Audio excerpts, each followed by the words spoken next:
Praise the Lord. Ẹ fi ọpẹ́ fún Olúwa nítorí tí ó ṣeun, nítorí tí àánú rẹ̀ dúró láéláé. Ẹ̀yin ọba ògo, ó ní Ọlọ́run yìí fún iṣẹ́ ìyanu tí ó ti fi hàn. Ó wà pẹ́ láwọn èrò mímọ́ lọ́nà, ó sì jẹ́ ìmọ́lẹ̀ wọn lọ́sàn-án lóru. Fi ọpẹ́ fún Ọlọ́run. Ọlọ́run tó jẹ́ ìmọ́lẹ̀ rẹ ní ọ̀sán àti ní òru. Ọlọ́run tó pọ̀ nípa àti agbára lórí ayé rẹ. Ọlọ́run tó jẹ́ aláàbò. Ọlọ́run tó jẹ́ olùrànlọ́wọ́. Ọlọ́run tó jẹ́ alátìlẹ́yìn rẹ.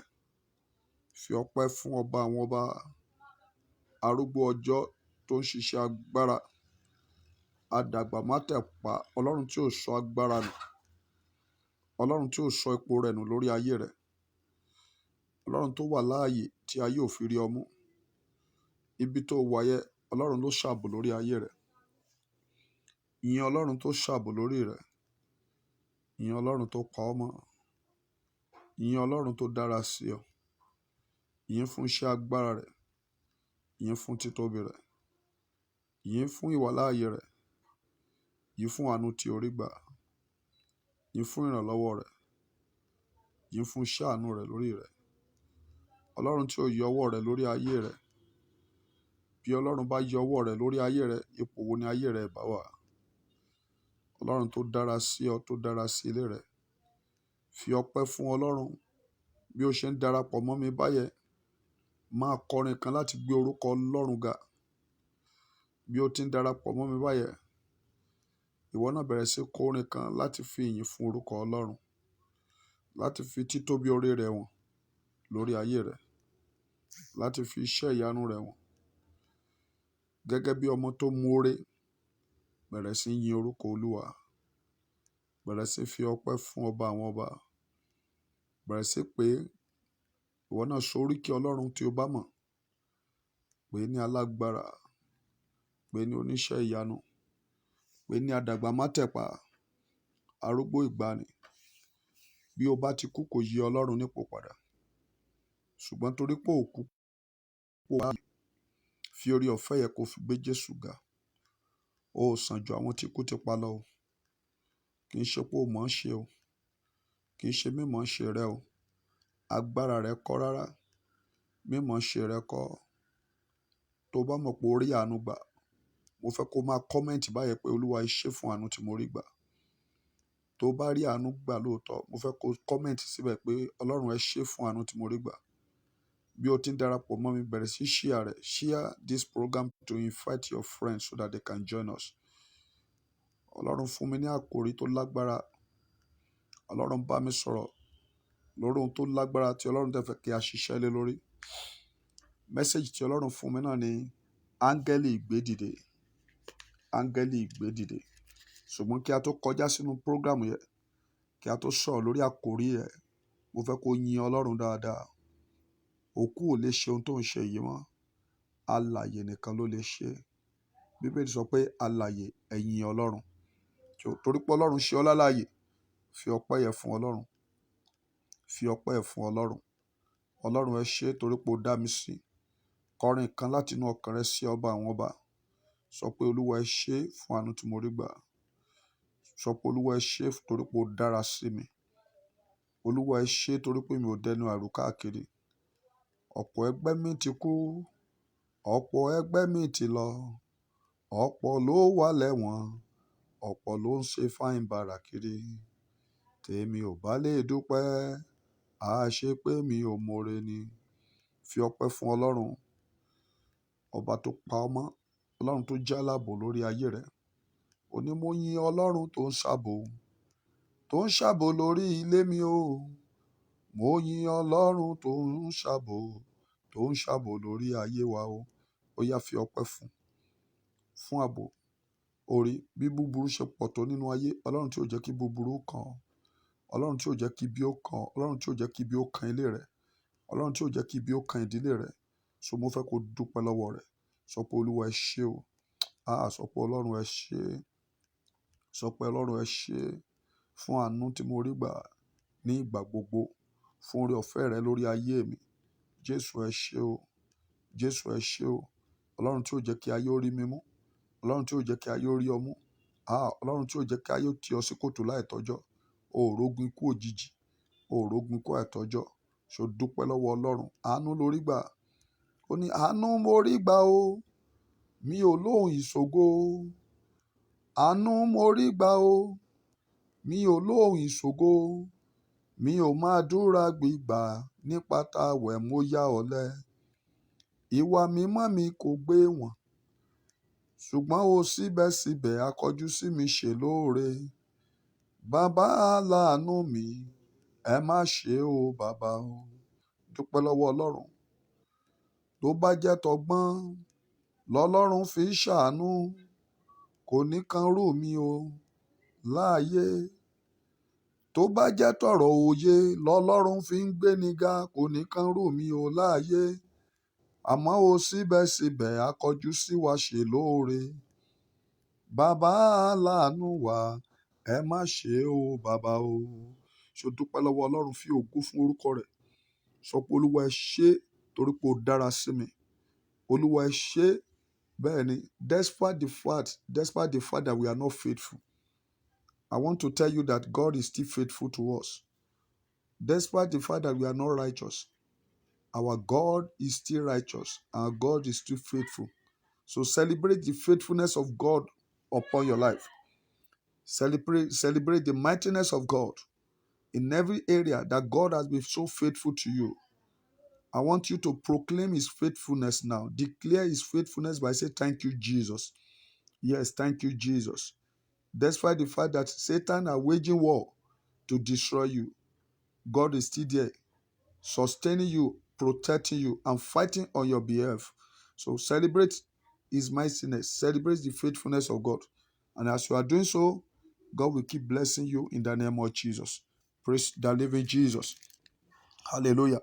Kí ló ń tí a fẹ́ ṣiṣẹ́ lé lórí? Áńgẹ́lì ìgbédìde. Áńgẹ́lì ìgbédìde. Nínú Acts of Apostles chapter 3. Ìṣẹ̀lẹ̀ kan ṣẹlẹ̀ níbẹ̀. Ẹ gbọ́ mi. Gbogbo ayé, gbogbo ohun tí Ọlọ́run dá pátápátá sínú ayé, dáradára ni Ọlọ́run dá wọn. Ọlọ́run ní èrò tó dára fún ènìyàn. Ọlọ́run fẹ́ kí ènìyàn ó jí lówùúrọ̀, kí ó jáde lálẹ́ kó dẹ̀ padà wá nulẹ̀. Èrò tí Ọlọ́run ní lórí ayé ènìyàn, èrò tó dára ni. Májẹ̀mú Ọlọ́run fún gbogbo ọkàn tí Ọlọ́run dá ni Ọlọ́run ní májẹ̀mú tó dára fún, májẹ̀mú ibi gíga. Kò sí ẹni tí Ọlọ́run dá májẹ̀mú ikú òjijì fún o. Kò sí ẹni tí Ọlọ́run dá májẹ̀mú ikú àìtọ́jọ́ fún. Ọlọ́run ní èrò tó dára lórí ohun gbogbo tó dá pátápátá. Ṣùgbọ́n báwo ni wàhálà ṣe wọnú ayé?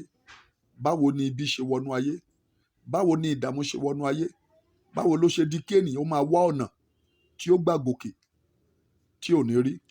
Báwo ló ṣe di kí ènìyàn wà nílé ọkọ kó má rọmọ bí? Báwo ló ṣe di kí ènìyàn ó kàwé tán kó má ríṣẹ́?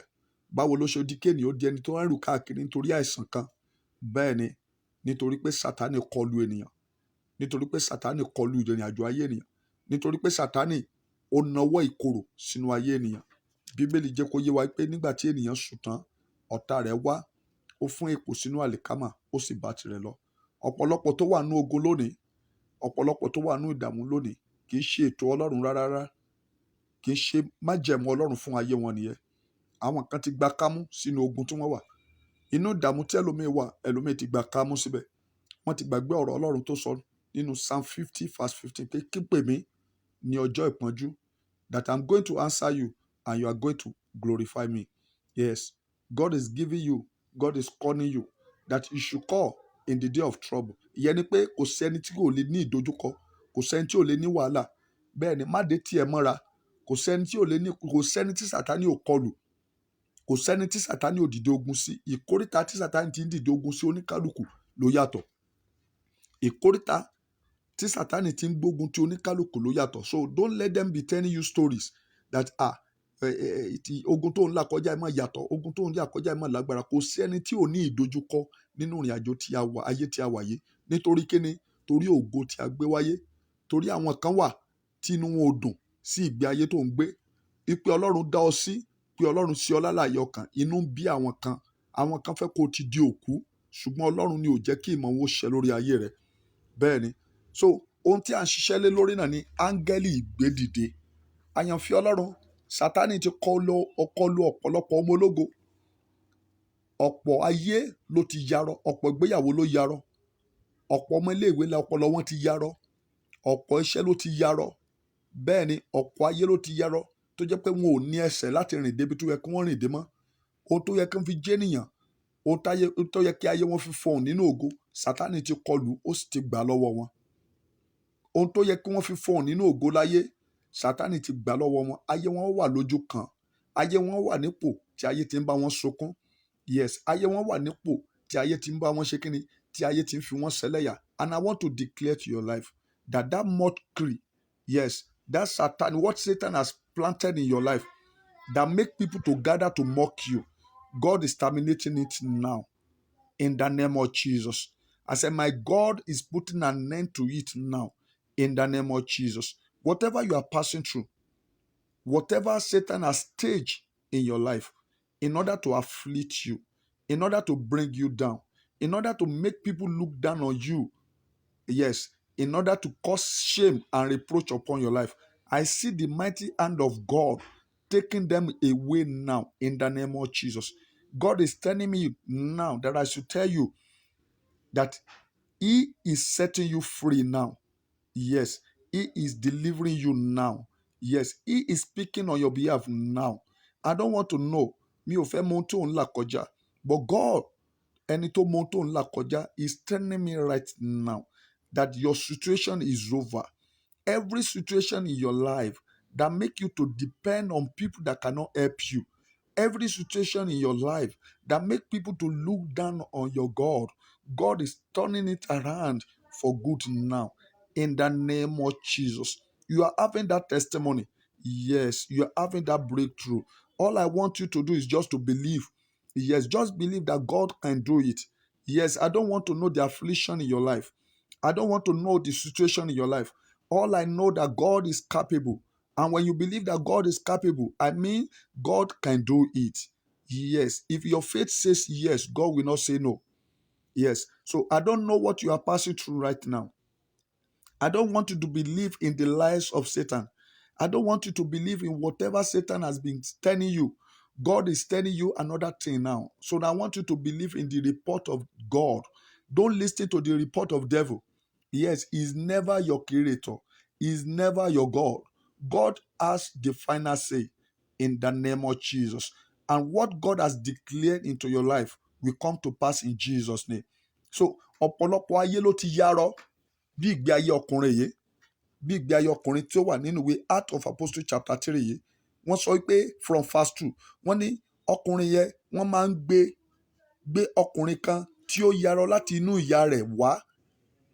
Bẹ́ẹ̀ ni, tí wọ́n máa ń gbé kalẹ̀ ní ojú ọ̀nà ní ẹnu ọ̀nà tẹ́ḿpìlì tí a ń pè ní dáradára. A gbé lọ́wọ́ àwọn tí ń wọnú tẹ́ḿpìlì lọ. See, there is a message here. There is a strong message here that I want you to listen to. And what is that message? It is a great message. Yes, a great message that needs serious attention. Ọ̀pọ̀ ayé ni Ọlọ́run ṣe lógo lónìí, ṣùgbọ́n wọn ò jẹ́ kán débi tí ìṣelógo wọn wà. Ọ̀pọ̀ ayé ni Ọlọ́run ṣe lógo lónìí, ṣùgbọ́n wọn ò jẹ́ kí wọ́n dé ilẹ̀ lérí wọn. Wọ́n jẹ́ kán wo ilẹ̀ lérí lọ́ọ̀kan, ṣùgbọ́n wọn ò jẹ́ ń ṣe kíni, wọn ò jẹ́ ó débẹ̀. Nítorí pé ogun tó sì wọ́n wáyé. Ẹ̀yin tí ẹ̀ ń gbọ́ mi lónìí, gbogbo ogun tó sì yín wọnú ayé, ogun tó sì yín láti inú ìyá yín wọnú ayé, bẹ́ẹ̀ ni ogun tó sì yín láti inú ìyá yín wọnú ayé, lórúkọ Jésù, ogun yẹn kó fi ayé yín sílẹ̀. Ogun tó sì yín, ogun tó tẹ̀lé yín láti inú oyún wá sínú ayé tí ò jẹ́ jẹ́nìyàn. Ogun tó tẹ̀lé yín láti inú ìyá yín wọnú ayé tí ò jẹ́ rí ọ̀nà lọ. And I am praying now pé lónìí ogun yẹn kó fi ayé yín sílẹ̀. Àwọn ogun kan wà tí a ń pè ní ogun asiniwáyé. Ogun asiniwáyé. Ṣẹ́rí tí ènìyàn bá rí àdúrà gbà kí ènìyàn ó bọ́ lọ́wọ́ ogun asiniwáyé, ó máa di ogun asinikáyé. Bí ènìyàn bá wá rí àdúrà gbà kó bọ́ lọ́wọ́ ogun asinikáyé, á wá di ogun kíni? Ogun asinipa. Bẹ́ẹ̀ ni, ogun asiniwáyé máa ń fa ènìyàn lé ogun asinikáyé lọ́wọ́. Ṣẹ́rí ogun asinikáyé yẹn, gbogbo ibi tí ènìyàn bá ti dé, tí ó bá ti dé láyé, làmì ogun yẹn wà lára rẹ̀. Kàkà kí wọ́n ṣàánú fún àwọn ènìyàn ṣe kíni? Wọ́n máa kọ ẹ̀yìn sí. kàkà kí wọ́n ràn lọ́wọ́ àwọn ènìyàn máa dìde ogun sí. Gbọ́ mi, ogun tó wà láyé rẹ tó jẹ́ kó máa bára rẹ nínú ogun, tó jẹ́ kó máa bára rẹ nínú ìdààmú, lórúkọ Jésù ogun yẹ kó ṣẹ́ lónìí. Bẹ́ẹ̀ni. Now ọkùnrin yìí ayé rẹ̀ yarọ, wọ́n gbé síbi tó dára ṣùgbọ́n wọn jò débi tó dára. Ìyẹn ni pé ọ̀pọ̀lọpọ̀ ló wà níbi tó dára táyé wọn ò dẹ̀ dára o. Oh God, ẹ̀rí ogun yẹn ja ìránṣẹ́ kan tí a ń pè ní Gíásì nínú Bíbélì. Bẹ́ẹ̀ni, ayé rẹ̀ wà níbi tó yẹ kó ti gba agbára, ayé rẹ̀ wà níbi tó yẹ káyé rẹ̀ ó ti dára, ṣùgbọ́n torí pé ogun tó ń jà, ogun tó sìn wáyé, ogun ojú kòkòrò, ogun àìlóòótọ́. Bẹ́ẹ̀ni, ọ̀pọ̀lọpọ̀ lónìí ayé wọn wà níbi tó dára, ó yẹ kán gòkè, ṣùgbọ́n ogun tó wà nínú ayé wọn, ogun àìlóòótọ́ tó wà nínú ayé wọn ni ò jẹ́ ṣe kíni, ni ò jẹ́ káyé wọn ó dára. Ó dijọ́ tán bá bọ́ lọ́wọ́ ogun àìlóòótọ́, bẹ́ẹ̀ni ogun yẹn ló mú káyé wọn ó yarọ, ogun ojú kòkòrò ló mú káyé ẹlòmíì ó yarọ, ogun àìnítẹ́lọ́rùn ló mú káyé ẹlòmíì ó yarọ, ni ò jẹ́ kó lè débi tó yẹ kó lè dé láyé, ni ò jẹ́ kó lè jẹun tó yẹ kó jẹ láyé. So ó dọjọ́ tán bá bọ́ lọ́wọ́ ogun tó mú kí ayé wọn ó yarọ, ogun tó sọ wọ́n di ogun tó mú kán máa wore. Ẹ̀rí wọ́n ní tó bá jẹ́ ti brọ́dá lágbájá ni a ò lè rẹ́kọ́mẹ́ǹdì ẹ̀ fún post yẹn nítorí pé ogun tó wà nù ayé ẹ̀. Kí lógun tó wà nù ayé ẹ̀? Ogun àìlóòótọ́, ogun ojú kòkòrò, ogun ara ẹni. Bẹ́ẹ̀ni. So ìwọ tó ń gbọ́ mi lọ́wọ́lọ́wọ́, sí àwọn ohun tó wà lọ́wọ́ rẹ tí ò lè jẹ́ kó o débi tó dára láyé, tí ò jẹ́ kọ́lọ́run lè fọwọ́ sọ̀yà pé ẹ jẹ́ kí a promote ọmọ yìí lọ sí ìkóríta ìṣelógo. Ogun tó wà nú ayé rẹ, ogun àìlóòótọ́ tí ò jẹ́ kí Ọlọ́run ó lè fọwọ́ sọ̀yà wípé no, ẹ jẹ́ kí a lànà fọ́mọ yìí. Bẹ́ẹ̀ ni, ògbọ́n tọ́lọ́run sọ nípa Jóòbù ni, Ọlọ́run fọwọ́ Jóòbù sọ̀yà. Ọlọ́run lè fọwọ́ Jóòbù sọ̀yà wípé ọmọ ni Jóòbù. Ọlọ́run lè fọwọ́ ọwọ́ rẹ sọ̀yà wípé ó lè fọwọ́ sọ̀yà pé nítòótọ́ ọmọ Ọlọ́run ni ọ́. Praise God. So ogun asinikáyé ló wà nú ayé ìránṣẹ́ yìí tó jẹ́ kó máa wo ibi tó dára lọ́ọ̀kan, bẹ́ẹ̀ ni kò sì jẹ́ ó débẹ̀. Gbọ́ mi now, I want to pray for you now. Every problem in your life that Satan has staged to limit you so that you will not get to where God is taking you to, I declare that problem over in the name of Jesus. Every problem in your life, every mark in your life, yes, the devil has placed upon you in order to suppress you, in order to subdue you, in order to bring agony, in order to afflict you. I pray you will see that problem, you will see that mark no more in the name of Jesus. Your amen will do it. Yes. If you believe, just be saying amen. Yes. Áńgẹ́lì ìgbédìde ni ẹni tí a yàn láti mú ọ jáde kúrò nínú ogun tí o wà. Gbọ́ mi, bí o ti ń gbọ́ mi lọ́wọ́lọ́wọ́, áńgẹ́lì ìgbédìde rẹ ló ń bá ẹ sọ̀rọ̀ lọ́wọ́lọ́wọ́. Áńgẹ́lì ìgbédìde àkọ́kọ́ náà ni Jésù Olúwa wa. Bẹ́ẹ̀ ni, bí o bá ti jẹ́wọ́ Jésù ní Olúwa àti Olùgbàlà rẹ, gbọ́ mi, ohun tó kù ó di ìrọ̀rùn fún ọ. Bó o bá ti mọ Jésù ní Olúwa àti Olùgbàlà rẹ, kọ́kọ́ fi ayé rẹ fún Jésù náà. Bí o bá ti fa ayé rẹ fún Jésù, gbọ́ mi, gbogbo ogun tó wù kó wà nínú ayé rẹ, wọn ò lè dúró di agbára Ọlọ́run. O gbọ́ ni Psalm 114, ó ní ẹni tí òkun rí tó sá Jọ́dánì ó padà sẹ́yìn. Ṣùgbọ́n kò déédé ṣẹlẹ̀ o, kò déédé ṣẹlẹ̀ bẹ́ẹ̀. Òkun ò déédé rí kó sá, Jọ́dánì náà ò sì déédé padà sẹ́yìn. Kí lohun tó kọ́kọ́ ṣẹlẹ̀ níbẹ̀? Bẹ́ẹ̀ ni, wọ́n kọ́kọ́ jáde. Bẹ́ẹ̀ ni, wọ́n ní nígbà tí Ísírẹ́lì jáde kúrò ní Íjíbítì, tí ara lé Jákọ́bù jáde kúrò nínú àjòjì èdè ènìyàn. Ìyẹn ni pé nígbà tí Ísírẹ́lì jáde kúrò nínú ẹ̀ṣẹ̀, bẹ́ẹ̀ ni, tí wọ́n jáde kúrò nínú ẹ̀ṣẹ̀, tí wọ́n jáde kúrò nínú ìwà ìríra, bẹ́ẹ̀ ni, tí wọ́n jáde kúrò nínú àìjólóòótọ́, tí wọ́n jáde kúrò nínú ìwà àgbèrè. Ẹ gbọ́ mi, ìgbà yẹn wọ́n ní Júdà di bímọ. Gbọ́ mi, ayé rẹ̀ wá di bímọ Ọlọ́run nígbà tí o bá jẹ́wọ́ Jésù ní Olúwa àti Olùgbàlà. Nígbà tí o bá fa ayé rẹ fún Jésù Olúwa rẹ, bẹ́ẹ̀ ni ayé rẹ wá di bí mímọ́ fún Ọlọ́run. Bẹ́ẹ̀ ni àwọn ẹ̀mí àìmọ́ fa ayé rẹ sílẹ̀, àwọn ẹ̀mí àìrọ́nà lọ yóò fa ayé rẹ sílẹ̀, àwọn ẹ̀mí àìjẹ́nìyàn yóò fa ayé rẹ sílẹ̀, àwọn ẹ̀mí àìrí ògolo yóò fa ayé rẹ sílẹ̀. Gbọ́ mi, ìgbà yẹn ni ègún yóò rí ọ, yóò fa ayé rẹ sílẹ̀, torí pé ẹ ò ní nǹkan kan papọ̀ mọ́ rárá bó ti wù kó jẹ́. Ogbọ́n tí Jésù Olúwa wa sọ ni, ó ní ọmọ aládé ayé yìí tọ̀ mí wá, kò sì bóhun tí ń ṣe tiẹ̀ lọ́wọ́ mi. Bẹ́ẹ̀ ni, ìdí tí ọ̀pọ̀lọpọ̀ fi wà nínú ìdààmú lónìí, ìdí tí ọ̀pọ̀lọpọ̀ fi wà nínú ogun, ìdí tí ayé ọ̀pọ̀lọpọ̀ fi yarọ tí wọn ò rí áńgẹ́lì ìgbédìde, tí wọn ò rí áńgẹ́lì ìrànlọ́wọ́, nítorí pé wọ́n sì wà nínú ẹ̀ṣẹ̀. bẹ́ẹ̀ ni wọn ò tí ì jẹ́wọ́ Jésù ní Olúwa. Ògbọ́n tí Bíbélì sọ ni, ó ní iye àwọn tí ó gbà á ni a fún ní agbára láti di ọmọ Ọlọ́run. Bó o bá sì di ọmọ Ọlọ́run, gbọ́ mi, inú ogun ló sì wà. Bó o bá sì fàyè rẹ fún Jésù Olúwa kó o jó lóòótọ́ sí, gbọ́ mi, o ò tí ì lè rí áńgẹ́lì ìgbédìde gbà. Ẹ̀rí, bí ẹ bá wọnú ayé lónìí, sudden miracle láyé ń wá káàkiri, sudden testimony láyé ń wá káàkiri. Àwọn tí ó gbọ́wọ́lé wọn lórí tí wọ́n máa pariwo ńlẹ̀lẹ̀, ohun tí wọ́n ń wá káàkiri lónìí nìyẹn. Ṣùgbọ́n ask yourself, ọjọ́ tí wọ́n ti ń gbọ́wọ́lé wọn lórí, tí wọ́n ti ń ṣubú tán ti ń pariwo, ṣé wọ́n bọ́ nínú ogun? Ṣé wọ́n bọ́ nínú ìdààmú? That is not what they need. What they need is Jesus. What you need is Jesus. When you have Jesus in your life, you have everything. I want to tell you, Jesus is all you need to have all your need met. Yes, Jesus is all you need. Yes, to have your own liberation. Jesus is all you need to have your testimony. Jesus is all you need to have your breakthrough. Without Jesus, there will be crisis. Without Jesus, there will be weeping. Without Jesus, there will be what? There will be accidents.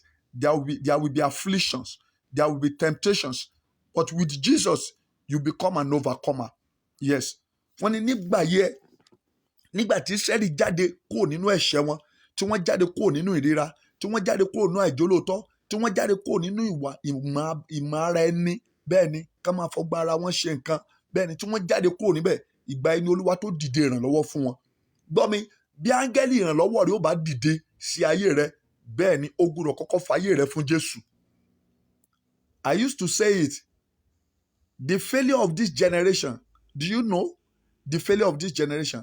They carry their vision, they carry their future, but they abandon the vision owner. They abandon the owner of that glory. They abandon the owner of that destiny. They want to make it in life. They want to get there on time.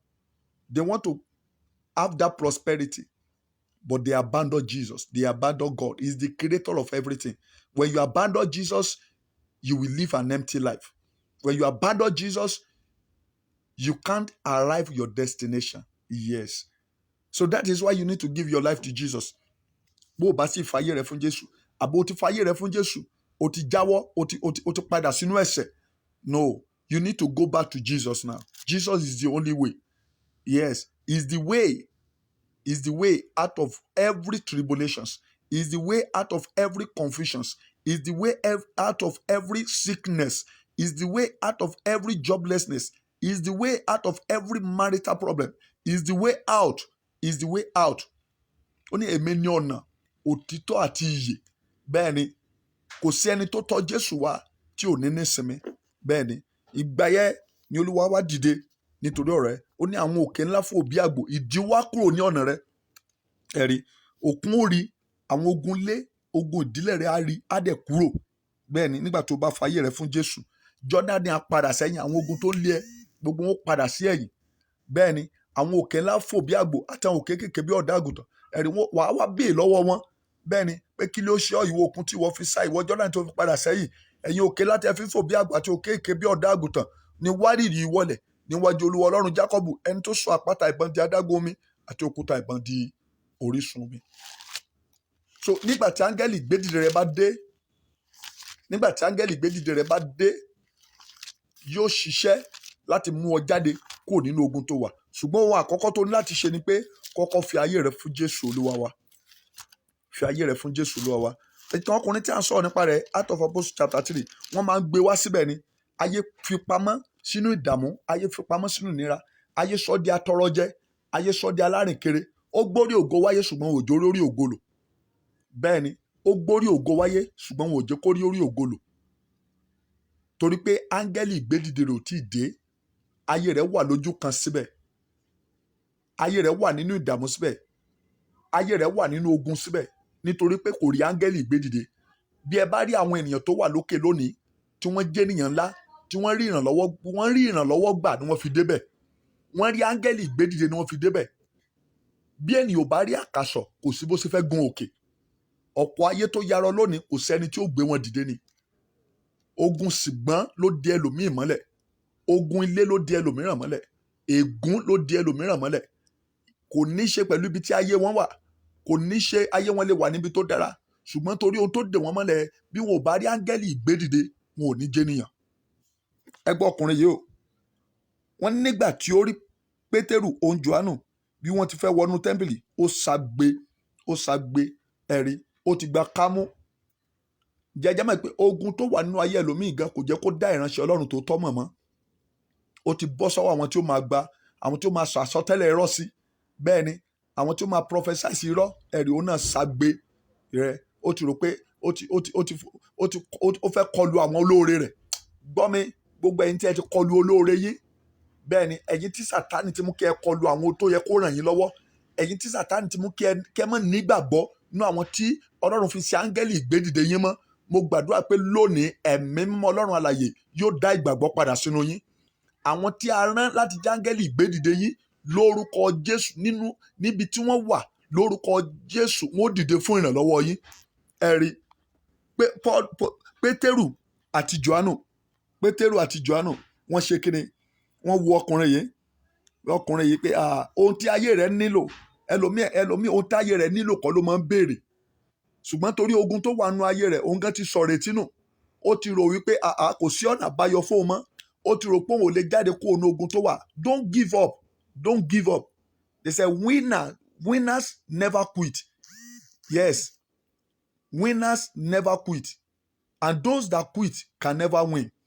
So if you want to come out of that your situation, don't quit. Don't give up. Don't give up. God can still do it. Ní ìwọ̀n ìgbà tó sì jálá yìí ọkàn, òkú ọjọ́ kẹrin gan Jésù jí dìde. So your situation cannot overcome God, but God has ability to overcome your situation. I want you to have this belief. Ipe ẹnìkan ò jẹ́nìyàn rí nínú ìdílé tó ti jáde wá, má ní ìgbàgbọ́ nínú rẹ̀ pé ìwọ ò lè jẹ́nìyàn. Yes, pé ogun tó ń jà wọ́n ní ìdílé tó ti jáde yẹ, ipe kò sẹ́ni tó bọ́ lọ́wọ́ rẹ̀ rí. Irọ́, má bá wọn ní ìgbàgbọ́ yẹ pé ìwọ ò lè bọ́ lọ́wọ́ ogun. Rárá o. Whatever you are passing through, God is able to bring you out of it. Ọkùnrin yìí ṣagbe. Expectation rẹ̀ náà ni wípé àwọn ènìyàn tí ó kàn máa fi ẹkún ràn lọ́wọ́ náà ni àwọn ènìyàn tí ó ti contribute sí ìdààmú. Bẹ́ẹ̀ ni o nílò ẹni tí ó mú ayé rẹ jáde kúrò ní ogun, òun ni áńgẹ́lì ìgbédìde rẹ. Ẹni tí ó mú ayé rẹ kúrò nínú ìdààmú, òun ni áńgẹ́lì ìgbédìde rẹ. Ẹni tí ó nu omijé rẹ nù, òun ni áńgẹ́lì ìgbédìde rẹ. Ẹni tí ó jáde sí ọ̀rọ̀ rẹ níbi tó ti lágbára, níbi tí ìtúsílẹ̀ ó ti wá, òun ni áńgẹ́lì ìgbédìde rẹ. Bẹ́ẹ̀ ni ẹni tí ó dìde ìrànlọ́wọ́ fún ọ nígbà tí gbogbo ènìyàn bá kọ̀ ọ́ sílẹ̀ wípé kò sẹ́nìkan mọ́, òun ni áńgẹ́lì ìgbédìde rẹ. Ṣùgbọ́n ìwọ náà níṣẹ́ láti ṣe o. Iṣẹ́ àkọ́kọ́ tó o ní láti ṣe mo ti sọ fún ọ. Fàyè rẹ fún Jésù Olúwa wa. Ní ìgbàgbọ́ nínú Jésù kó lè ṣe.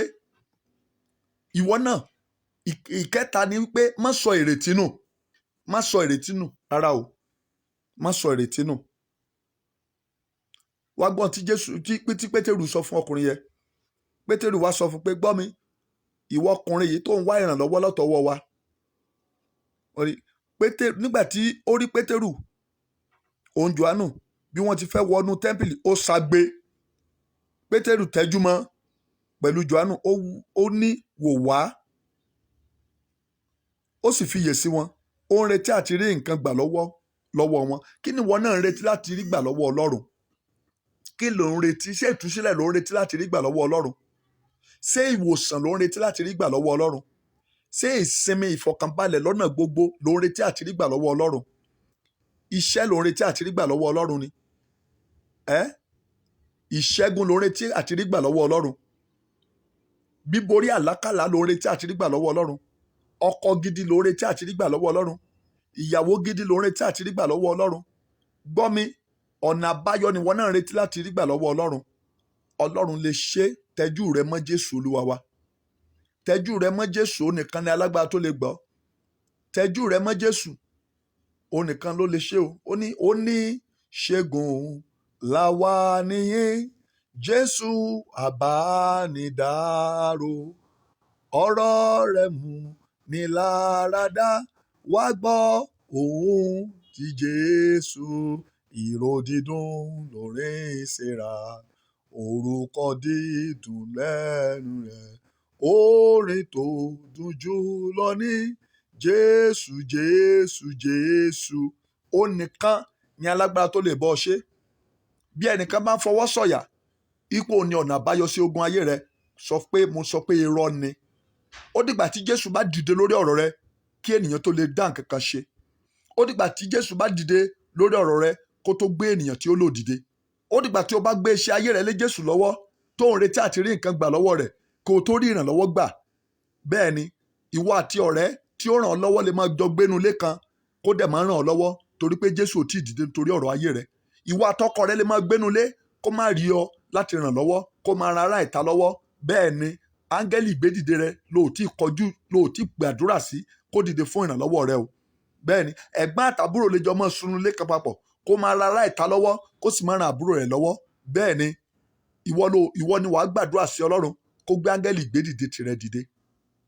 Ẹ̀gbọ́n rẹ lè jẹ́ áńgẹ́lì ìgbédìde rẹ kó sì máa ràn ọ́ lọ́wọ́ torí pé bí Jésù bá ràn ọ́ lọ́wọ́ kò sẹ́ni tó lè ràn ọ́ lọ́wọ́. Bí Jésù bá dìde sí ọ̀rọ̀ rẹ kò sẹ́ni tó lè dìde sí ọ̀rọ̀ rẹ. Ipò tí ayé rẹ wà yẹn Jésù ló lè gbé ọ dìde. Ohun tó ń là kọjá lọ́wọ́lọ́wọ́ fẹjọ́ sun Jésù. Bẹ́ẹ̀ ni fẹjọ́ sun Jésù. Ó ní ọ̀rẹ́ bí Jésù kò sí láyé yìí, Jésù nìkan lọ̀rẹ́ òtítọ́.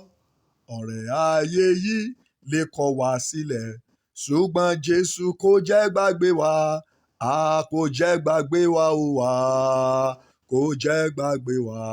Ọ̀rẹ́ òtítọ́, kò jẹ́ gbàgbé wa. Hallelujah, ṣùgbọ́n Jésù kò jẹ́ gbàgbé wa.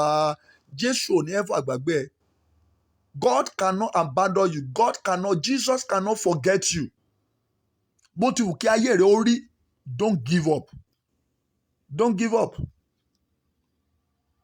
Pétérù tẹjúmọ́. Ó fiyè sí wọn. Ó ń retí àti rí nǹkan gbà lọ́wọ́ Ọlọ́run.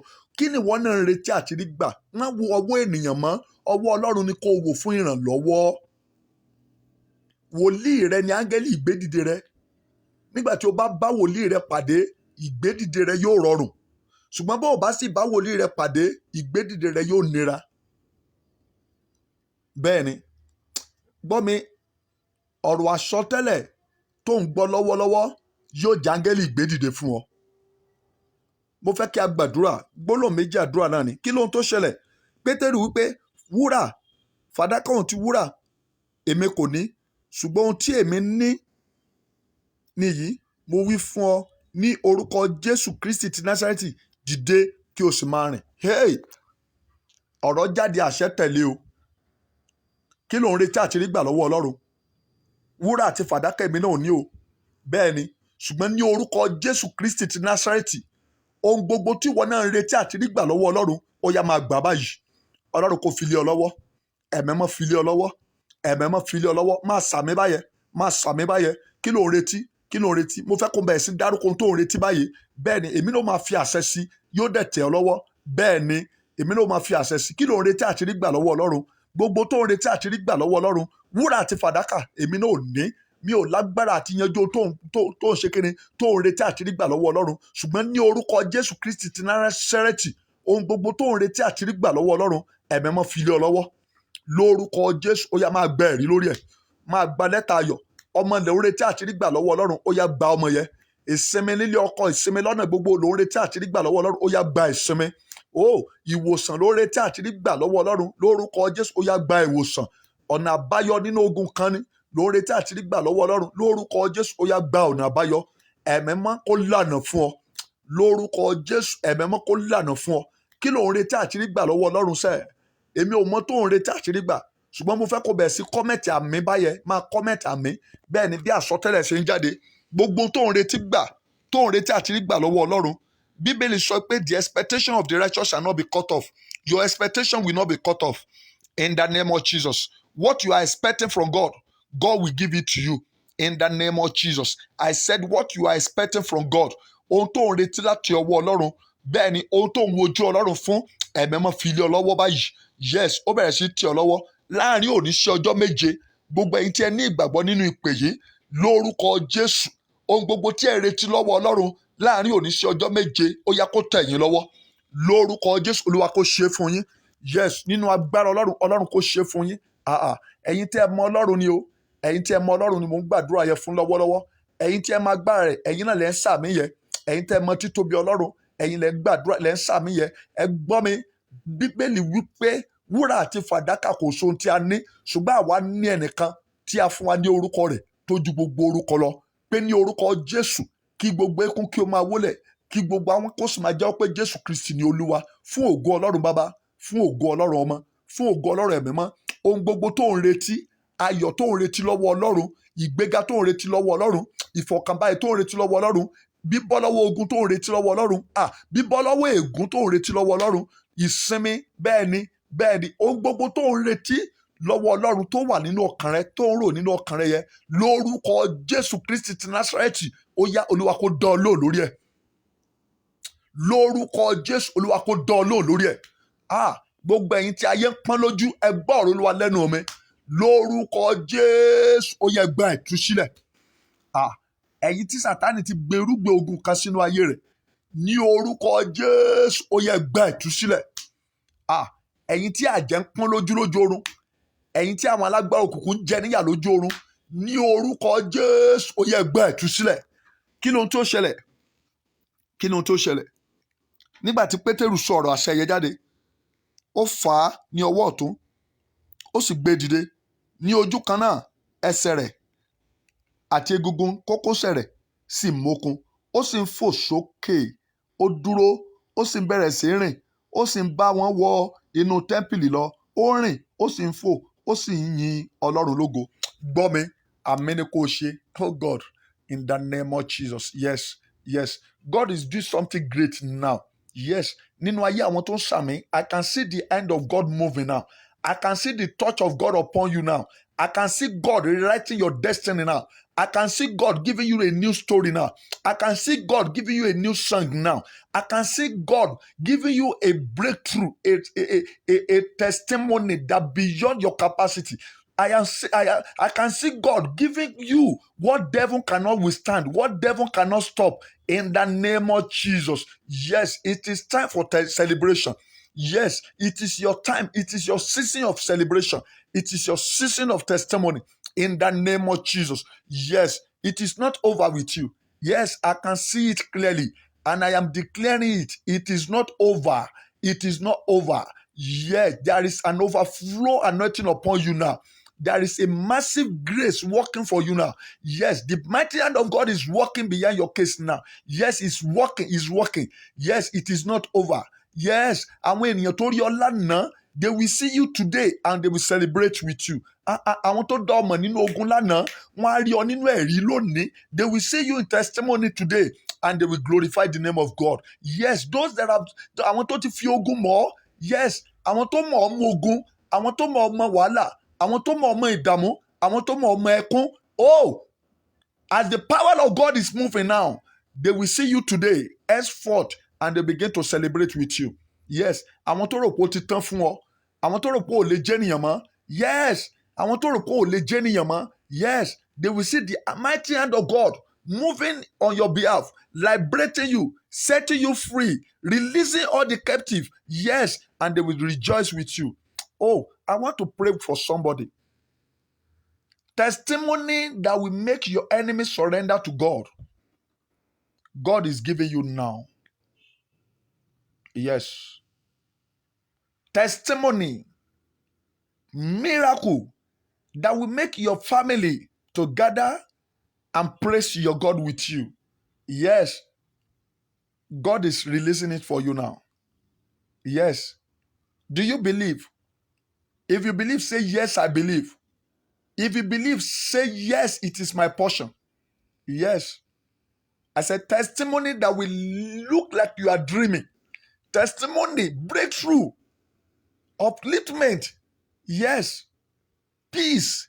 Yes. That will look like you are dreaming shall be your portion. In the name of Jesus. Bíbélì sọ wípé ó sì fò sókè. Oh God. Lẹ́yìn àdúrà ìwọ náà fò sókè. Lórúkọ Jésù ìwọ náà fò fún ayọ̀. Ìwọ láyọ̀ tó kàn nílé yín o. Nínú ìdílé tó ti jáde wá, áńgẹ́lì ìgbédìde rẹ ti sọ̀rọ̀. Bẹ́ẹ̀ ni ìwọ ni ẹ̀rí tó kàn. Ìwọ ni ayọ̀ tó kàn. Gbọ́ mi, áńgẹ́lì tí ń ṣiṣẹ́ ẹ̀rí, ìwọ ló ń bọ̀ wá ṣiṣẹ́ láyé rẹ̀ báyìí. Lórúkọ Jésù ọ̀rọ̀ rẹ dayọ̀ bẹ́ẹ̀. Gbọ́ mi, Jésù nìkan ni kò ní ìrètí nínú rẹ̀. Má sọ ìrètí nù. Ibi tó yẹ kó o dé láyé wà á débẹ̀. Torí pé áńgẹ́lì ìgbédìde rẹ yóò farahàn, yóò gbé ọ jáde. Áńgẹ́lì ìgbédìde rẹ ló nílò. Bẹ́ẹ̀ ni, ó ní áńgẹ́lì ìgbédìde fanú sọ̀kalẹ̀ o. Ẹ̀mí mímọ́ gbé mi gòkè yìí o, mo fẹ́ ṣe rere. Ohun tí pàrẹ ò lè ṣe yẹ, áńgẹ́lì ìgbédìde ló máa ṣe. Bẹ́ẹ̀ ni, ohun tó ti sọ̀rọ̀ ìtinú lé lórí yẹ, áńgẹ́lì ìgbédìde ló máa ṣe. Ohun tí ọ̀tá rò pé kò ṣeé ṣe mọ́ yẹ, áńgẹ́lì ìgbédìde ló máa ṣe. Ohun tí wọ́n gẹ́gẹ́ ò lágbára láti ṣe yẹ, gbọ́ mi, àwọn áńgẹ́lì ìgbédìde ni ó kàn sọ kalẹ̀, yóò kàn sọ fún ọ wípé sótàn àbókù. Áńgẹ́lì ìgbédìde ó mú ọ kúrò nípò ẹkún, yóò mú ọ wá sípò ayọ̀. Áńgẹ́lì ìgbédìde yóò mú ọ kúrò nínú ìbànújẹ́, yóò mú ọ wá sínú ìdùnnú. Áńgẹ́lì ìgbédìde òní ó gbà ọ́ lọ́wọ́ ìjákulẹ̀. Áńgẹ́lì ìgbédìde bẹ́ẹ̀ ni òní ó bọ́ aṣọ ègún kúrò lára rẹ. Oh God. Áńgẹ́lì ìgbédìde, yes, òní ó mú ọ kúrò nípò tí ayé ti ń fogún dán ọ mọ̀. Bẹ́ẹ̀ ni, ipò tí ò jẹ́ kó o lẹ́rìí yẹ, áńgẹ́lì ìgbédìde ó farahàn, yóò sì mú ọ kúrò níbẹ̀. Lórúkọ Jésù. Ẹ gbọ́ mi, àwọn kan náà máa ń gbé ọkùnrin yìí wá, wọn ì sáńgẹ́lì ìgbédìde rẹ̀. Ohun tán lè ràn lọ́wọ́ mọ́ nìyẹn. Ṣùgbọ́n àwọn kan wà tí ó mú kúrò, tí ó mú gbàgbé ìbànújẹ́ pátápátá. Gbọ́ mi, agbára Ọlọ́run tí ó mú ọ gbàgbé ìbànújẹ́ rẹ pátápátá, lórúkọ Jésù yóò farahàn láyé rẹ. Agbára Ọlọ́run tí ó mú ọ gbàgbé ẹkún rẹ pátápátá, lórúkọ Jésù yóò farahàn láyé rẹ. Sáré gbàdúrà kan pẹ̀lú mi. Àdúrà kan náà ni. Ẹ pe Jésù. I don't know, maybe you need it now. So if you need it now, I want you to pray. Mo fẹ́ kó gbàdúrà ẹ̀ dáadáa. Wà á porúkọ Jésù lẹ́ẹ̀kan ṣoṣo. Wà á wá pariwo.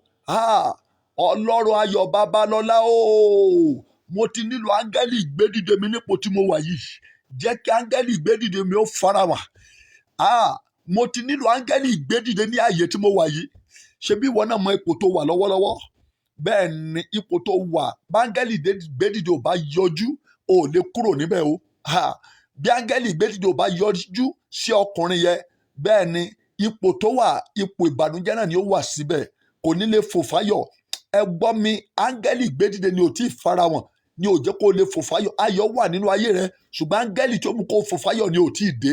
Ògo wà nínú ayé rẹ, áńgẹ́lì ìgbédìde tí ó mú kó rógo lò ló ò tí ì ṣe kíni, ló ò tí ì rí. Mo fẹ́ kó gbàdúrà. Olúwa, mo ti nílò áńgẹ́lì ìgbédìde mi báyìí. Jẹ́ kí áńgẹ́lì ìgbédìde mi ó farahàn ní ìkóríta tí mo wà yìí, Olúwa. Jẹ́ kí áńgẹ́lì ìgbédìde mi ó farahàn. Jésù Olùgbàlà.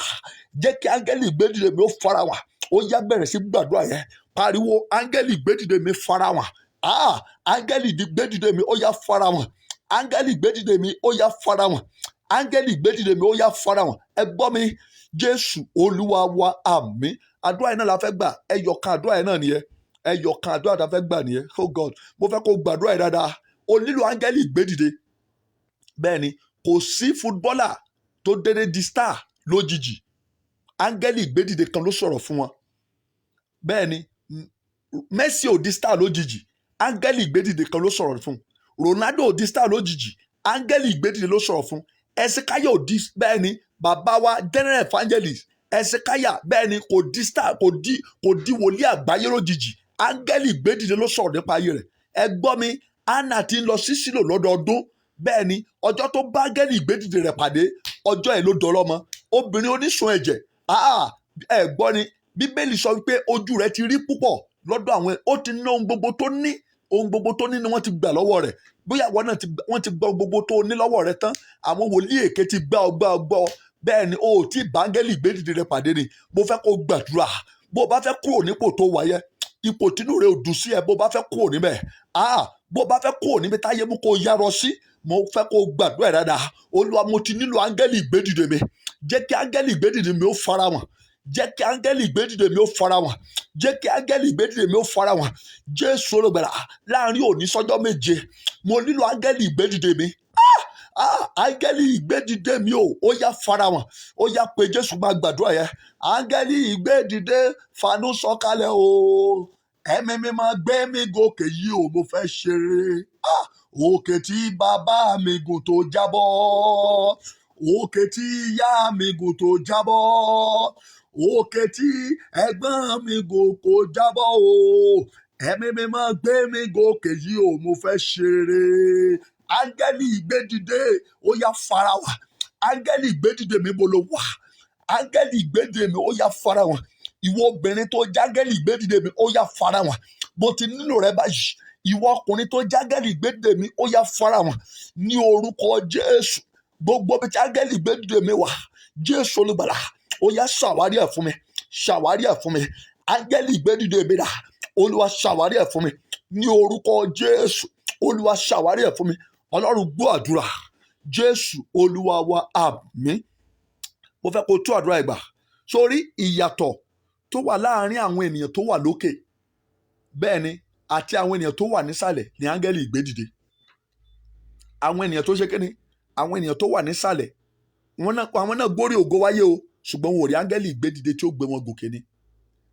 Àwọn tí ò mọ̀ ṣe tẹ́lòmíì, wọ́n wà lókè torí pé wọ́n rí áńgẹ́lì ìgbédìde. Àwọn tí ò màdúrà gbà rárá, wọ́n wà lókè, wọ́n wà níbi ìṣeré, bẹ́ẹ̀ ni, torí pé wọ́n rí áńgẹ́lì ìgbédìde. Ẹ gbọ́ mi, ẹnìkan graduate ní school, ó ní third class, ó sì jẹ́ manager ilé iṣẹ́. Ẹnìkan graduate ní school, ó ní first class, ó sì ń wáṣẹ́ káàkiri. Áńgẹ́lì ìgbédìde ni o. Áńgẹ́lì ìgbédìde ni ò sí fún. Bí áńgẹ́lì ìgbédìde bá sọ̀rọ̀ fún ẹni tó ní third class, á ṣe ọ̀gá lórí ẹni tó ní first class. Ṣùgbọ́n torí pé áńgẹ́lì ìgbédìde ò sọ̀rọ̀ fún ẹni tó ní first class, ó ń ṣe messenger fún ẹni tó ní third class. Gbọ́ mi, iṣẹ́ tí áńgẹ́lì ìgbédìde ṣe nìyẹn o. Áńgẹ́lì ìgbédìde kò ní ọjọ́ orí o. Bẹ́ẹ̀ ni, kò ní ṣe pẹ̀lú ọjọ́ orí rẹ. Bí o bá ti rí áńgẹ́lì ìgbédìde rẹ gbà, bẹ́ẹ̀ ni ó dá ṣáájú náà nìyẹn. Bí o bá ti rí áńgẹ́lì ìgbédìde rẹ gbà, gbọ́ mi, ó dẹni táyé ń pèsè nìyẹn. Mo fẹ́ kó tú àdúrà yẹn gbà. Ẹ̀yin áńgẹ́lì ìgbédìde mi bolẹ̀ wà. Mo ti nílò yín, wàá máa pariwo mi tó bá wà. Áńgẹ́lì ìgbédìde mi dà. Áńgẹ́lì ìgbédìde mi tí ó yanjú ọ̀rọ̀ mi dà. Áńgẹ́lì ìgbédìde mi dà. Ó yá farahàn. Ó yá farahàn. Ó yá farahàn. Ó yá àdúrà. Áńgẹ́lì ìgbédìde fàánú sọ̀kalẹ̀ o. Ẹ̀mí mi máa gbé mi gòkè yìí o, mo fẹ́ ṣe rere. Òkè tí bàbá mi gùn tó jábọ́. Òkè tí ìyá mi gùn tó jábọ́. Òkè tí ẹ̀gbọ́n mi gùn tó jábọ́ o. Ẹ̀mí mi máa gbé mi gòkè yìí o, mo fẹ́ ṣe rere o. Áńgẹ́lì ìgbédìde mi o, ó yá farahàn. Mi ò gbúdọ̀ wáyé asán. Mo gbúdọ̀ jẹ́rìyà. Mo gbúdọ̀ rọ́nà lọ. Mo gbúdọ̀ ṣe rere láyé. Mo gbúdọ̀ bọ́ lọ́wọ́ ìjà tógun. Jésù olùgbàlà, áńgẹ́lì ìgbédìde mi dà. Ó yá farahàn. Lórúkọ Jésù, ó yá farahàn. Lórúkọ Jésù, ó yá farahàn. Orúkọ Jésù, ó yá farahàn. Mo ti nílò rẹ báyìí. Kó tó bọ́ sórí fún mi, kí ìgbà mi ó tó lọ. Áńgẹ́lì ìgbédìde mi, ó yá farahàn. Lórúkọ Jésù, ó yá wá ràn mí lọ́wọ́. Áńgẹ́lì ìgbédìde mi, ó yá gba iṣẹ́ ṣe. Jésù Olúwa wa, àmín. Gbogbo ẹ̀yin tí a jọ gbàdúrà yẹn, bí Olúwa Ọlọ́run ìpè àpọ́sù Adélé Babalọ́lá ti ń bẹ láàyè, áńgẹ́lì ìgbédìde yín ní ibi tí ẹ wà lọ́wọ́lọ́wọ́ tí ẹ ti ń gbọ́ mi, lórúkọ Jésù Olúwa yóò darí ẹ̀ sí yín. Ẹ sàmìyẹ dáadáa. Àní níbi tí ẹ wà lọ́wọ́lọ́wọ́, níbi tí ọ̀rọ̀ Ọlọ́run bá wà, ibẹ̀ ni àṣẹ rẹ̀ wà. Bẹ́ẹ̀ ni, níbi tí ọ̀rọ̀ Ọlọ́run bá wà, ibẹ̀ ni àṣẹ rẹ̀ wà. Èmi rán ọ̀rọ̀ Ọlọ́run níṣẹ́ lọ́wọ́lọ́wọ́. Akọ̀wé rẹ̀ pé ó rán ọ̀rọ̀ rẹ̀ jáde, ó sì tú wọn sílẹ̀, ó mú wọn láradá, ó sì gbà wọn kúrò nínú ìṣìnà wọn. Oh God, èmi sọ tẹ́lẹ̀ sí gbogbo ọkàn tí ó sàmí, gbogbo ọkàn tó ní ìgbàgbọ́ nínú ọ̀rọ̀ Ọlọ́run láti ẹnu mi, tó sì ń gbọ́ mi lọ́wọ́lọ́wọ́. Níbo ni ayé rẹ ti nílò ìgbédìde? Áńgẹ́lì ìgbédìde tó nílò, lórúkọ Jésù Olúwa kó darí ẹ̀ sí ọ. Ẹ gbàdúrà. Olóore tó ní àkàsọ̀ àti dìde mi lọ́wọ́ dà. Olúwa darí ẹ̀ sí mi. Gbọ́ mi, kì í ṣe gbogbo olóore tó bá pàdé lólóore ayé rẹ. Kì í ṣe gbogbo ẹ̀dá tó bá pàdé ló ní àkàsọ̀ àti dìde rẹ lọ́wọ́ o. Ìdí nìyẹn tọ́pọ̀lọpọ̀ fi ń wù ọ́ níran. Ìdí yẹn tó fi ń wojú ẹlòmíì tí ò lè ràn ọ́ lọ́wọ́. Bẹ́ẹ̀ ni, kì í ṣe gbogbo olóore ayé rẹ. Ẹ rí, obìnrin oníṣun ẹ̀jẹ̀ yẹn, ó ti bá àwọn olóore kan pàdé. Bẹ́ẹ̀ ni, ó ti bá àwọn kan pàdé, olóore náà ni wọ́n, ṣùgbọ́n ẹ gbọ́ mi, wọn ò yanjú ìṣòro ayé rẹ̀. Ṣùgbọ́n ọjọ́ tó bá olóore tó ní àkàsọ̀ àti bọ́ lọ́wọ́ ogun lọ́wọ́, ọjọ́ yẹn ni ó gbàgbé ìsun ẹ̀jẹ̀ rẹ̀.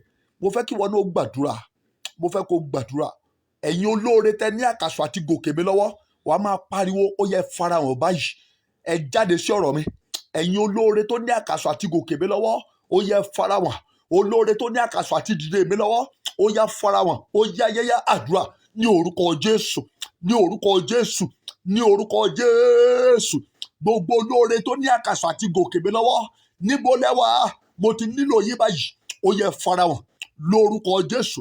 Ó yẹ farahàn nítorí ọ̀rọ̀ ayé mi, nítorí ọ̀rọ̀ ìpè mi, nítorí ọ̀rọ̀ iṣẹ́ ìránṣẹ́ mi. Gbogbo olóore tó ní àkàsọ̀ àti gòkè mi lọ́wọ́, ní orúkọ Jésù, ní orúkọ Jésù, ní orúkọ Jésù, ó yẹ farahàn. Ní orúkọ Jésù, ó yẹ farahàn. Ní orúkọ Jésù, ó yẹ farahàn. Olóore tó ní àkàsọ̀ àti gòkè mi lọ́wọ́, olóore tó ní àkàsọ̀ àti jẹ́nìyàn mi lọ́wọ́, olóore tó ní àkàsọ̀ àti ṣe rere láyé mi lọ́wọ́, lórúkọ Jésù, ó yẹ farahàn. Ní orúkọ Jésù, ó yẹ farahàn. Ọlọ́run gbọ́ àdúrà. Jésù Olúwa wa, àmín. Gbọ́ mi, they are success team. Bí ènìyàn bá jẹ́nìyàn láyé, you need success team. Bẹ́ẹ̀ ni, you need success team. Àwọn wo dẹ̀ ní success team rẹ? Àwọn olóore tó ní àkàsọ̀ àti gòkè ẹ lọ́wọ́ ni. Àwọn tí ó sọ fún ọ pé ó tán àbókù, the burden bearers, destiny helper, the lifters, the encouragers. You need them so that they can function. They are the one that have what it takes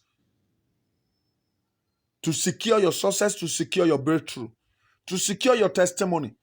Bó o bá fẹ́ bọ́ nínú ìdààmú, o nílò àwọn olóore tó ní àkàsọ̀ àti gòkè rẹ lọ́wọ́. Gbọ́ mi, for Jesus to have a success, a breakthrough in his ministry, he has to choose 12 apostles, 12 disciples. Àwọn ọmọ ẹ̀yìn 12, àwọn ni Jésù kékeré tí ó kó jáde. Ìwọ náà nílò àwọn amúìránṣẹ́. Mo gbàdúrà fún ẹnìkan. Àwọn tí ó mú ìran ayé rẹ ṣẹ, lórúkọ Jésù, níbi tán wà, Olúwa kó darí wọn sí ọ. Mo fẹ́ kó tún àdúrà yẹn gbà. Olúwa, àwọn olóore tó ní àkàsọ̀ àti gòkè mi lọ́wọ́ dà. Ẹ gbọ́ mi, ó máa nílò rẹ̀ gidi gan mani. Mo fẹ́ kó gbàdúrà yẹn dáadáa o. O nílò rẹ̀ o. O nílò olóore tó ní àkàsọ̀ àti gòkè rẹ lọ́wọ́. O nílò rẹ̀. Bí àwọn olóore yóò bá dé, kò sí àyè àti gòkè. Kò sí àyè àti ṣe kí ni? Kò sí àyè àti gòkè. Ẹ gbọ́ mi, ìṣẹ̀lẹ̀ kan ṣẹlẹ̀ nínú ìwé Luke chapter 7 verse 11. Ó sì ṣe ní ọjọ́ kejì, ó sì ń lọ sí ìlú kan tí a pè ní Láínì. Àwọn púpọ̀ nínú àwọn ọmọ ẹ̀yìn rẹ̀ sì ń bá a lọ, àti ọ̀pọ̀ ìjọ ènìyàn. Bí ó sì ti ń súnmọ́ ẹnubodè ìlú náà, sì kíyèsí, wọ́n gbé òkú kan jáde, ọmọ kan ṣoṣo náà tí ìyá rẹ̀ ó sì jẹ́ opó. Ọ̀pọ̀ ìjọ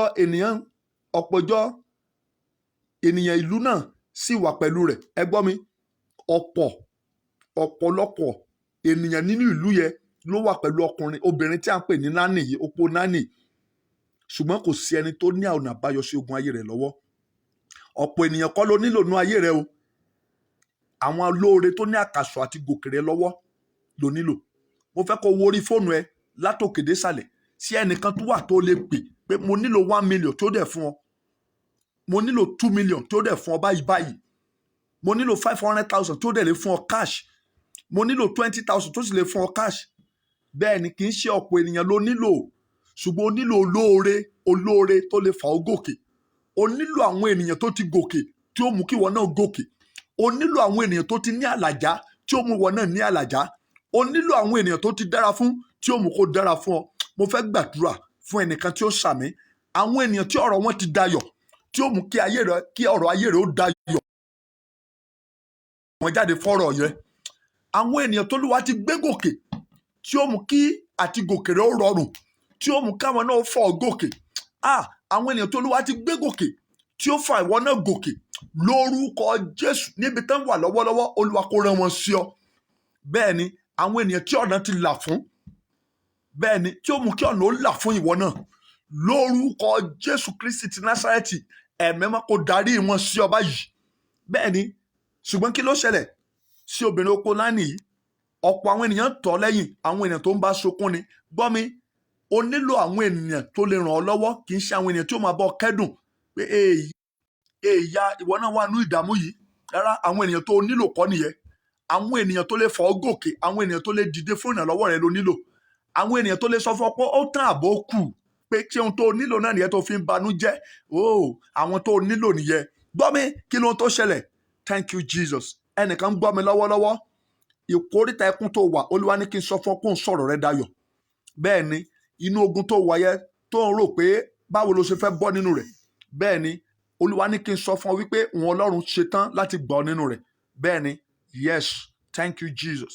Thank you Jesus. Ìwọ tó nígbàgbọ́, I want you to celebrate Jesus. Pé Jésù ò ṣe o.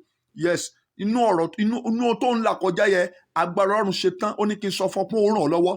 Bẹ́ẹ̀ ni, Olúwa Jèhófà yóò ràn ọ́ lọ́wọ́, o ò sì ní dààmú mọ́. Gbọ́ mi, ipò tí obìnrin yìí wà, ohun gbogbo ti tán fún. Bẹ́ẹ̀ ni, ohun gbogbo ti tán, ayé rẹ̀ ti yarọ, ayé rẹ̀ ti dìdàkudà. Bóyá ipò tí wọn náà wà, ohun gbogbo ti tán fún ọ. Ó ti sọ ìrètí nù. Má sọ ìrètí nù. Èyí kì í ṣe òpin. Èyí kì í ṣe òpin o. Ìṣubú tí yóò níyẹ kì í ṣòpin rẹ. Ó sì lè dìde o. Má fààyè fún Sátánì kó gbògo lórí rẹ o. Ìṣubú tó níyẹ kì í ṣe òpin rẹ. Opó Láínì ó ti sọ ọkọ rẹ̀ nù. Bẹ́ẹ̀ ni, ọkọ ti bọ́ lọ́wọ́ rẹ̀. Mo fẹ́ gbàdúrà fún ẹ̀yin kan tẹ́ ń gbọ́ mi lọ́wọ́lọ́wọ́. Lórúkọ Jésù, ẹ ò ní fojú sunkún ọkọ yín. Lórúkọ Jésù, ò ní dopó òjijì. Oh God, ta ló ń sàmì àdúrà? Lórúkọ Jésù, ayé ò ní kú mọ́ ọ lọ́wọ́. Lórúkọ Jésù, ìjì tó ń jà tó ń gba ọkọ lọ́wọ́ aya, ìjì tó ń jà tó ń gba aya lọ́wọ́ ọkọ, ìjì tó ń jà tó ń gba ọmọ tó ń gbà lọ́wọ́ òbí ẹ̀. Lórúkọ Jésù, ìjì yẹn kò ní wọnú ayé rẹ. Mo fẹ́ kó máa sàmì àdúrà báyẹn. Gbọ́ mi, opó Náínì, ìjì kan jà wọnú ayé rẹ̀, ó gba ọkọ lọ́wọ́ rẹ̀. Ìjì kan jà wọnú ayé rẹ̀, ó gba ọkọ rẹ̀ sọnù. Ìjì kan jà wọnú ayé rẹ̀, ó ti gba ọmọ kan ṣoṣo, àrídùnnú rẹ̀. Oh God, ta ni ó sàmì àdúrà? Gbogbo tó jẹ́ àrídùnnú fún ọ, lórúkọ Jésù kò ní dìbànújẹ́. Ohun tó jẹ́ àrídùnnú fún ọ sẹ́ẹ̀, lórúkọ Jésù, Sátánì ò ní sọ dìbànújẹ́ mọ́ ọ lọ́wọ́. Ohun tó jẹ́ ayọ̀ nínú ayé rẹ, ohun tó ń rí tínú rẹ ń dùn, lórúkọ Jésù kò ní dìbànújẹ́ mọ́ ọ lọ́wọ́. Mo wá gbàdúrà, gbogbo ẹ̀yin tí Sátánì ti gbé orísun ìkorò sínú ayé rẹ̀, ohun tó yẹ kó dùn yín nínú, ayọ̀ tí ẹ ní lórí nǹkan yẹn, Sátánì ti sọ di ìbànújẹ́. Lórúkọ Jésù, bẹ́ẹ̀ ni, agbára yí ọwọ́ padà, ọ̀rọ̀ yín kó dayọ̀ padà. Lórúkọ Jésù, ọ̀rọ̀ yín kó dayọ̀ padà. Sẹ́rí opó Náínì yẹn, àwọn ènìyàn bẹ̀rẹ̀ sí wọ́ tẹ̀lé lẹ́yìn, wọ́n bá sunkún, wọn ò lè fà jáde kúrò nínú ìdààmú torí pé wọn kì í ṣáńgẹ́lì ìgbédìde rẹ̀. Ṣùgbọ́n kí ló ń tó ṣẹlẹ̀? Nígbà tí Olúwa rí, oh God, ẹnìkan wà níbí sọ pé Olúwa rí mi. Olúwa rí mi nínú ìdààmú tí mo wà. Olúwa rí mi nínú ìṣòro tí mo wà. Olúwa rí mi nínú ipò tí mo wà, kó gbà mí. Mo fẹ́ kó gbàdúrà yẹn. Wàá pe orúkọ Jésù lẹ́ẹ̀kan ṣoṣo. Olúwa rí mi. Olúwa rí mi. Olúwa rí mi nínú ìdààmú tí mo wà, kó ràn mí lọ́wọ́. Olúwa rí mi nínú ìpọ́njú tí mo wà, kó ràn mí lọ́wọ́. Ó yá pé Jésù, kó gbàdúrà. Orúkọ Jésù, ẹ̀mí mímọ́, Olúwa rí mi. Jésù rí mi. Jésù rí mi nínú ìdààmú tí mo wà, nínú ogun tí mo wà. Jésù rí mi, kó ràn mí lọ́wọ́. Jésù rí mi, kó gbè mí níjà. Jésù rí mi, kó tú mi sílẹ̀. Jésù rí mi nínú ìdààmú tí mo wà. Jésù rí mi, kó wá ràn mí lọ́wọ́. Jésù rí mi, kó wá ràn mí lọ́wọ́. Jésù rí mi, kó wá gbè mí níjà. Jésù rí mi, kó wá sinmi ní ìsinmi. Ọlọ́run gbọ́ àdúrà. Jésù Olúwa wa, àmín. Bẹ́ẹ̀ ni, wọ́n ní Jésù rí, àánú rẹ̀ ṣe é. Bẹ́ẹ̀ ni, ìwọ náà sọ fọlọ́run, Olúwa jẹ́ àánú mi ó ṣe ọ́. Ọlọ́run wá ṣàánú fún mi. Wàá máa gbàdúrà, Olúwa ṣàánú fún mi. Bó lo ti fẹ́ kọ́lọ́run ó ṣàánú fún ọ? Lórí kí lo ti fẹ́ kọ́lọ́run ó ṣàánú fún ọ? Ó yá máa sọ fọlọ́run báyẹn pé Jésù ṣàánú fún mi. Jésù ṣàánú. Bólúwa bá ti rí ọ, ohun tó kàn ní pé yóò ṣàánú fún ọ. Bẹ́ẹ̀ ni, opó Láínì yẹn, bí Olúwa ṣe rí báyìí, ohun tó kàn ní pé Olúwa ṣàánú fún. Ìwọ náà ó yá máa sọ fọlọ́run, Olúwa ṣàánú fún mi. Olúwa ṣàánú fún mi. Ọ̀rọ̀ ọ̀tá ò gbọdọ̀ ṣẹ mọ́ mi lára. Ohun tí ọ̀tá ti sọ nípa mi ò gbọdọ̀ ṣẹ. Jésù ṣàánú fún mi. Àlá búburú tí mo ti lá, bẹ́ẹ̀ ni kò gbọdọ̀ ṣẹ lórí mi. Olúwa ṣàánú fún mi. Olúwa ṣàánú fún mi, jẹ́ n bọ́ lọ́wọ́ ègún ìdílé. Olúwa ṣàánú fún mi, jẹ́ n bọ́ lọ́wọ́ èpè táyé ti gbé mi sẹ́láìmọ̀. Olúwa ṣàánú fún mi, jẹ́ kí n bọ́ lọ́wọ́ ogun tó ní mi ò ní rọ́nà lọ. Jésù ṣàánú fún mi, jẹ́ kí n bọ́ lọ́wọ́ ìdààmú tó ní ò ní gbà kí n jẹ́ ènìyàn. Jésù ṣàánú fún mi Olúwa. Ọlọ́run gbọ́ àdúrà. Jésù Olúwa wa, àmín. Gbọ́ mi, kí ló tí Jésù wá sọ fún? Nígbà tí Jésù rí, Jésù ṣàánú fún. Jésù sọ pé àánú rẹ̀ ṣe. Jésù wá sọ̀rọ̀. Olúwa yóò sọ̀rọ̀ sáyé rẹ̀.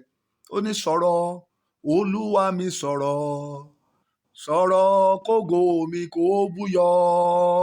Ẹ gbọ́ mi, Olúwa sọ̀rọ̀ látọ̀run wá. Ó ní èyí yìí ni àyànfẹ́ ọmọ mi, ẹ máa gbọ́ tirẹ̀. Gbọ́ mi, ọ̀rọ̀ jáde sí ayé rẹ lónìí. Ẹ̀yin tí ẹ ó sàmì àdúrà. Bẹ́ẹ̀ ni, àmì ẹ ràn lọ́wọ́, àmì ẹ ṣàánú fún, àmì ẹ ṣojú rere fún. Lórúkọ Jésù, àmì yẹ kọ́lọ́run kó fi ṣe ọ lára. Kí ló tó Olúwa sọ fún? Olúwa sọ pé má sọkún mọ́. Ó sì wí pé, ó sì fi ọwọ́ tọ́ àga pósí náà. Àwọn tí ó rù sì dúró jẹ́. Ó sì wí pé ọ̀dọ́mọkùnrin, mo wí fún ọ, dìde. Ẹni tí ó kú náà sì dìde, ó jókòó, ó sì bẹ̀rẹ̀ sí fọhùn. Ó sì fà á lé ìyá rẹ̀ lọ́wọ́, ẹ̀rù sì bà gbogbo wọn. Ìyanu tí ó mú kí ọ̀tá rẹ̀ ó di jìnnìjìnnì. Ìyanu tí ó mú kí àwọn tó ní ọ lára kí wọ́n pẹnu wọn mọ́. Ìyanu tí ó dojú ti gbogbo ogun tó wà nínú ayé rẹ̀.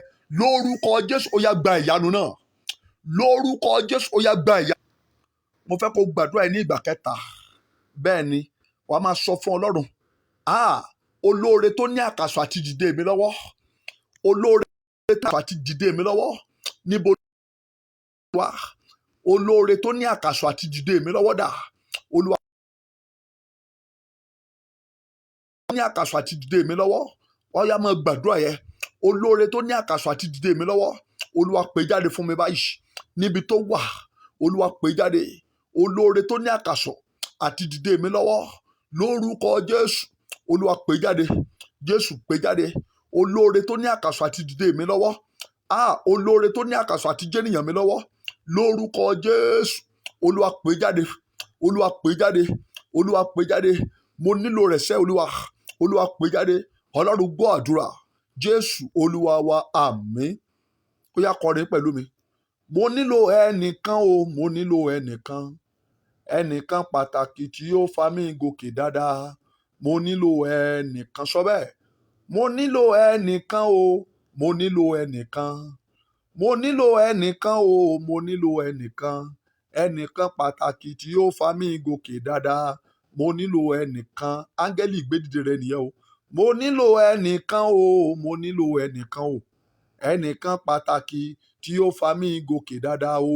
Mo nílò ẹnìkan. Ó yá gbàdúrà. Olúwa lónìí, ìyanu táyé ní kò lè kàn mí mọ́.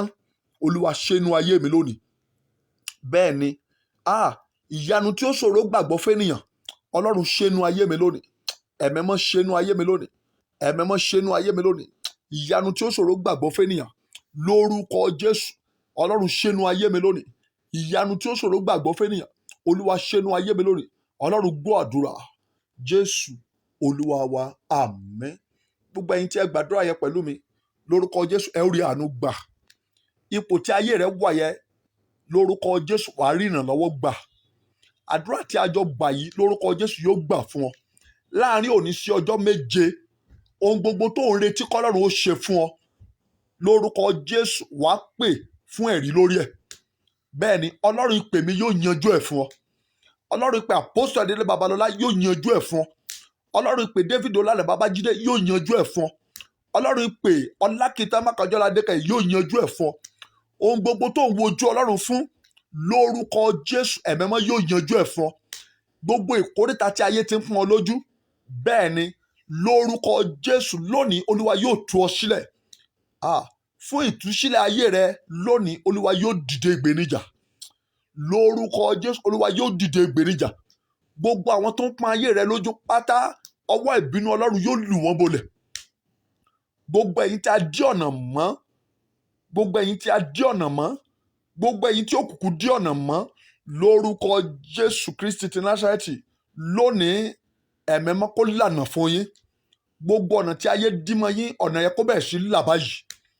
Gbogbo ogun tí ayé gbé sínú ayé rẹ kó má bàa nísinmi. Lórúkọ Jésù, Olúwa kó dá ogun yẹn padà síbi tó ti wá. Akọ̀wé rẹ̀ wípé níbi tí afẹ́fẹ́ ti fẹ́ wá, ibẹ̀ ní fẹ́ padà sí. Gbogbo ìdààmú tó wà nínú rẹ̀ lórúkọ Jésù Olúwa kó fọ̀ ọ́ jáde nínú rẹ̀. Ogun tó wà nínú rẹ̀ Ọlọ́run kó fọ̀ ọ́ jáde nínú rẹ̀.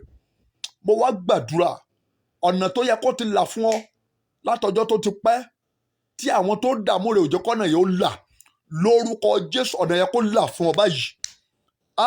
Ohun tó yẹ kó ti gbáyé ṣe tó wà nínú ìjọba òkùnkùn lórúkọ Jésù Olúwa kó gbà fún ọ báyìí. Bẹ́ẹ̀ ni ohun tó yẹ kó ti gbáyé ní ṣùgbọ́n tí àwọn agbára òkùnkùn ọ̀tá ìdílé ò jẹ́ kó o ní, lórúkọ Jésù Olúwa kó gbà fún ọ báyìí. Ọ̀nà rere tó dí mọ́ lórúkọ Jésù kó bẹ̀rẹ̀ sí là. Ìròyìn ayọ̀ tó yẹ kó ti tẹ̀ ọ́ lọ́wọ́ tí ọ̀tá òjò tẹ̀ ọ́ lọ́wọ́ láàrin òní sọ́jọ́ méje, ìròyìn ayọ̀ yẹ kó tẹ̀ ọ́ lọ́wọ́. Gbọ́ mi, àwọn ọ̀rẹ́ tó ń bọ́ rìn tí ò jẹ́ kó fetí gbọ́ ire, àwọn ọ̀rẹ́ tó ń bọ́ rìn tí ò jẹ́ kí áńgẹ́lì ìrànlọ́wọ́ jáde sí ayé rẹ, àwọn ọ̀rẹ́ tó ní, àwọn tó ń bọ́ wọlé tó ń bọ́ jáde tí ò jẹ́ kó gbọ́ ìròyìn ayọ̀ lórúkọ Jésù Olúwa kó pín yín níyà. Máa sàmì báyẹn, máa sàmì máa kọ́mẹ̀tì àmì báyẹn lórúkọ Jésù Olúwa kó pín yín níyà.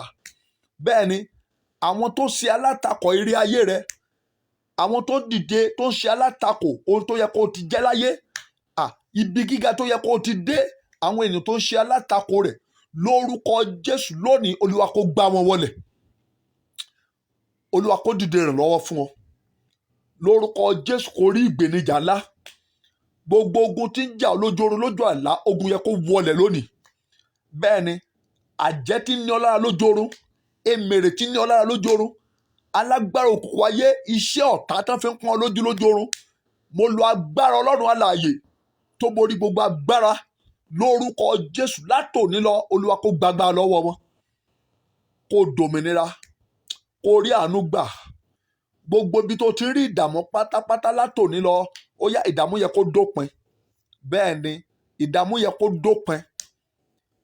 Látòní lọ ìbànújẹ́ dópin láyé rẹ. Àwọn olóore ọjọ́ tó ti pẹ́ láyé rẹ báyìí ó yá kán bẹ̀rẹ̀ sí ṣiṣẹ́ ìyanu. Bẹ́ẹ̀ ni àwọn olóore ọjọ́ tó ti pẹ́ kán bẹ̀rẹ̀ sí rántí rẹ báyìí. Àwọn olóore ọjọ́ tó ti pẹ́ kán bẹ̀rẹ̀ sí rántí rẹ báyìí. Gbogbo àwọn tó dìtẹ̀ mọ́ ọ láyé tán fogún ní ọ lára lórúkọ Jésù Olúwa kó dá ibi padà sórí wọn. Gbọ́ bí ọ̀rọ̀ Ọlọ́run ti sọ, ó ní bó ti fẹ́ ibi bẹ́ẹ̀ ni kó ibi ó dé bá. Bẹ́ẹ̀ ni gbogbo àwọn tó fẹ́ ibi fún ọ, ibi ni kó dé bá wọn. Àwọn tó ń lépa rẹ fún ìbànújẹ́ kán bọ́ sínú ìbànújẹ́ rẹ. Àwọn tó fẹ́ ọ fún ikú òjijì kán gba ikú rẹ kú. Àwọn tí ò fẹ́ kó o débi gíga lórúkọ Jésù kọ́lọ́run kó fi wọ́n sí àtẹ̀gùn fún ọ. Wàá dẹni ìbùkún, wàá máa rí ojú rere Ọlọ́run, wàá máa rí ìrànlọ́wọ́ Ọlọ́run. Ọjọ́ gbogbo wákàtí kọ̀ọ̀kan nínú oṣù yìí yóò máa jọjọ ayọ̀ fún ọ. Ìṣẹ́jú kọ̀ọ̀kan nínú oṣù yìí yóò máa jọjọ ire fún ọ. Bẹ́ẹ̀ l'Olúwa wí o. Mo bẹ̀ ọ́ lórúkọ Ọlọ́run, share fídíò yìí, share rẹ̀ 3 times. Bí o ti ń ṣe, ẹ̀mẹ́mọ́ yóò rántí rẹ. O ti gbọ́rọ̀ náà nìyẹn o. Bí ènìyàn ó bá ṣe kíní, bí ènìyàn ó bá rí áńgẹ́lì ìgbédìde gbà, ó gbọ́dọ̀ gbọ́rọ̀. O ti gbọ́rọ̀ sí àṣẹ Ọlọ́run, wàá rí ìrànlọ́wọ́ gbà. Yóò sì dára fún ọ. Àlàáfíà ni fún ọ. Bí Ọlọ́run bá fún mi lórí ọ̀fẹ́ lálẹ́, a ó ti pàdé láti ṣiṣẹ́ lórí ohun tí Ọlọ́run bá ní ká ṣiṣẹ́ lé lórí. Ṣùgbọ́n látòní lọ, áńgẹ́lì ìgbédìde yóò máa dìde fún ọ̀rọ̀ rẹ. Ọ̀rọ̀ rẹ yóò sì di ìyanu. Praise the Lord.